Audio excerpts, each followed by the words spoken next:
यहाँ पर डर था कि ऑफ कोर्स जो नियम बदले हैं और जो मार्केट का हाल है, इनकी टर्नओवर में खासी गिरावट देखने को मिलेगी। लेकिन बीएसई का स्टॉक लगातार नए कीर्तिमान छूता हुआ दिखाई दे रहा है। नवंबर में कैश और वायदा दोनों सेगमेंट में टर्नओवर थोड़ा सा घटा है। ये सेबी के नए नियमों का शायद इम्पैक्ट आता हुआ दिखाई दिया है, लेकिन इस पर रिपोर्ट्स क्या कह रही हैं और क्या उतना ही घटा है जितना एक्सपेक्टेड था या फिर उससे कुछ वेरिएशन है? यतिन हमारे साथ है। यतिन, बताइए। Good afternoon Harshada. देखिए, हमको एक फंडामेंटल चीज़ समझनी चाहिए। ये जो डेटा है वो मंथ ऑन मंथ डेटा है। अक्टूबर को आप नवंबर से कंपेयर कर रहे हैं और दोनों ही अक्टूबर नवंबर में आपको वीकली ऑप्शंस का टर्नओवर डेटा रिफ्लेक्ट होता हुआ दिखाई पड़ रहा है।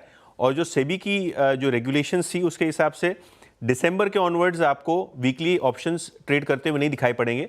तो अक्टूबर नवंबर को हम दिसंबर से भी कंपेयर करेंगे, एक बार थोड़ा डेटा हमको मिलना शुरू हो जाएगा, क्योंकि अक्टूबर के भी अगर हम बात करें तो काफ़ी सीजनैलिटी यहाँ देखने को मिल रही है। अगर हम मंथ ऑन मंथ बात करें तो बीएसई ने 11% का डिप दिखाया है मंथ ऑन मंथ टर्नओवर को लेके। जो एवरेज डेली टर्नओवर है उनका एफएनओ में वो 11% तक गिरा है और एनएसई का 16% आपको यही टर्नओवर गिरता हुआ नजर पड़ा है। ओवरऑल इंडस्ट्री वॉल्यूम की अगर हम बात करें इक्विटी कैश में तो पूरी इंडस्ट्री का 6% मंथ ऑन मंथ टर्नओवर कम हुआ है। और अगर हम ओवरऑल बेसिस पे देखें तो बीएसई में आपको कैश का टर्नओवर ज़्यादा घटता हुआ नजर पड़ा है, डबल डिजिट में जो पीरियड की हम बात कर रहे हैं। हालांकि जो एक्चुअल इंपैक्ट, जैसे कि मैंने पहले कहा, वो आपको दिसंबर के महीने में दिखाई पड़ेगा, क्योंकि वीकली एक्सपायरी जो है अब दिसंबर से डिसकंटिन्यूड है। तो कितना नवंबर से दिसंबर आपको टर्नओवर घटने को देखने को मिल रहा है, क्योंकि अगर हम ब्रोकरेज की बात करें तो चाहे वो अपस्टॉक हो चाहे वो एंजल वन हो, सभियों ने अपने एनालिस्ट कॉल पे या इन्वेस्टर मीट्स में ये कहा है कि आगे जाकर टर्नओवर में कमी होगी, क्योंकि वीकली ऑप्शंस एक बड़ा रेवेन्यू जनरेटर है ब्रोकरेजेस के लिए भी और एक्सचेंजेस के लिए भी।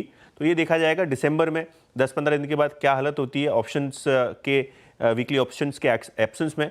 लेकिन हाँ, उसके बिना भी अगर हम देख रहे हैं तो थोड़ा बहुत वॉलेटिलिटी के कारण नवंबर का टर्नओवर गिरता हुआ नजर पड़ा है। बिल्कुल। अच्छा, जो मुझे कुछ मेरे जो एनएससी के सोर्सेस हैं उनसे एक इन्फॉर्मेशन मिली है यतिन कि निफ्टी बैंक में करीब 58% का कट आया, क्योंकि निफ्टी बैंक की 4 एक्सपायरी की एक ही रह गई। तो और बैंकेक्स में वो 99% है, लेकिन उसको काफ़ी हद तक कॉम्पेंसेट किया निफ्टी ने। निफ्टी के वॉल्यूम 40% बढ़ गए और जबकि सेंसेक्स के 16% कम हुए। तो काफ़ी हद तक लोगों का फोकस जो है वो अब पूरा का पूरा वापस निफ्टी पर आ रहा है और उसका पूरा ओवरऑल इम्पैक्ट जो है वो एनएससी के ऑप्शंस पे वॉल्यूम पे करीब 13% है और बीएसई के वॉल्यूम पे करीब 31% है। तो देखते हैं, शायद आगे जाते हुए जिसको ट्रेडिंग करनी है उसको करनी है, तो उसमें कोई वो इशू नहीं है। लेकिन जैसा भी हो, हाँ, 45 नए स्टॉक्स भी आए हैं। 45 नए 145 नहीं 45 45 new F and O entrants, 45 new stocks और रोज के रोज उन्हीं में सबसे ज़्यादा वॉल्यूम्स भी आ रहे हैं, तो काफ़ी हद तक शायद वो उसको कॉम्पेंसेट कर रहे हैं। बट शुक्रिया यतिन। शरद जी, इन नंबर्स को देखें अगर, तो क्या बीएसई पे अब इस लेवल पे थोड़ा रिस्क है क्या स्टॉक में? देखिए, रिस्क तो है, क्योंकि लगभग आप क्या उम्मीद कर रहे हैं, इस साल की एक बम्पर अर्निंग्स आएगी, बट उसके बियॉन्ड आप क्या एक्सपेक्ट कर रहे हैं? 20-22% की ग्रोथ रेट एक्सपेक्ट कर रहे हैं। मान लीजिए कि बहुत स्टेडी नंबर्स हैं और कोई ऐसा आपको रिस्क दिखाई नहीं देता, तो भी 40-50 का मल्टीपल मेरे हिसाब से फेयरली वैल्यूड हो जाता है। बहुत ऑप्टिमिस्टिकली आप 40 टाइम पे ट्रेड कर लीजिए, तो FY26 के नंबर पे 40 टाइम लगभग होता है 4000 के आसपास, 27 पे 4400 के आसपास स्टॉक उससे भी ऊपर है। तो मुझे लगता है थोड़ा सा वैल्यूएशन वाइज एक्सपेंसिव हो गया है और एनएससी वाला ओवरहैंग भी है और काफी मूवमेंट भी रही है पिछले पास्ट में, टीसीएस वाले सॉफ्टवेयर में शिफ्ट वगैरह ये वो।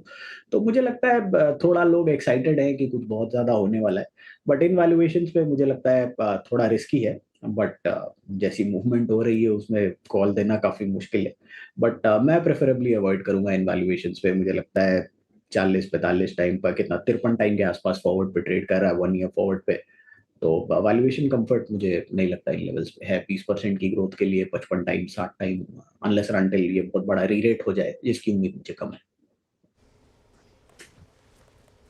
चलिए, तो ये फिलहाल आपके लिए राय। स्पेस पर चले।